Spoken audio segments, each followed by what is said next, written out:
Salut tout le monde et bienvenue dans cette série sur le système solaire. Cliquez sur un astre. Excellent.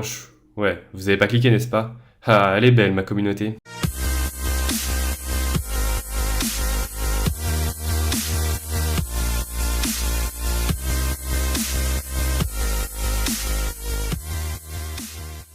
Savez-vous quelle est la planète la plus proche de la Terre?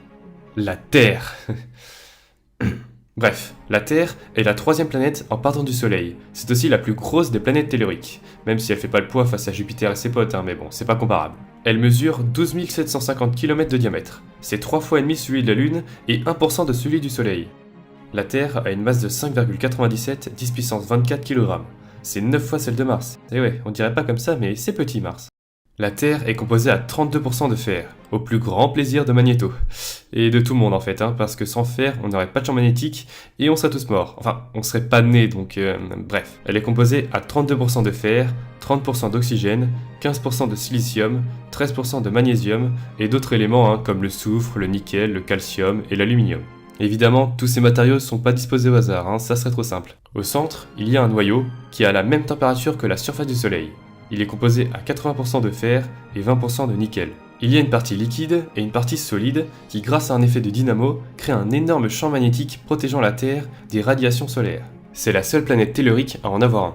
Et ensuite, il y a notre bon vieux manteau en silicate des familles, et contrairement à ce que beaucoup pensent, ce n'est pas du tout de la lave, c'est totalement solide, c'est de la roche. Et après, il y a une croûte. Et sur Terre, il y a ce qu'on appelle la tectonique des plaques. Alors ce ne sont pas les continents qui bougent, ce sont les plaques tectoniques, donc aussi les océans. Et enfin, il y a l'atmosphère. Alors, on dit que la limite entre l'atmosphère et l'espace, c'est 100 km au-dessus du sol. Elle est composée à 78% d'azote et 21% d'oxygène. Il y a aussi une couche d'ozone qui nous protège des rayons nocifs du soleil qui ne sont pas arrêtés par le champ magnétique de la Terre. À la surface, la pression est de 1 bar. Alors oui, je parle pas en pascal, mais c'est de la vulgarisation, alors tu te calmes. Bref, la Terre a un satellite, la Lune, avec un diamètre 3 fois et demi plus petit que celui de la Terre. C'est le satellite le plus gros par rapport à sa planète. Et me parlez pas de Charon et Pluton là, ça compte pas. La Lune est apparue suite à une collision entre un objet de la taille de Mars et la Terre. Cet impact a projeté des milliards de tonnes de débris autour de la Terre qui ont fini par accrétion à former la Lune. Mais ce n'est qu'une théorie. La Lune tourne sur elle-même à la même vitesse que sa rotation autour de la Terre, 27 jours. Ce qui fait qu'on voit toujours le même côté de la Lune. Et ouais. D'ailleurs, ce schéma n'est pas du tout à l'échelle. Si c'était à l'échelle, ça donnerait ça. Et ouais, elle est loin, Malgré tout, c'est son attraction gravitationnelle qui est à l'origine des marées. Bref, qu'est-ce que je pourrais dire moi? Ah oui, la lumière du soleil prend environ 8 minutes à venir jusqu'à nous. Donc si le soleil explose, on le saura que 8 minutes plus tard. Et si on creuse un trou jusqu'au centre de la Terre et que vous sautez dedans, il vous faudra 38 minutes pour toucher le fond.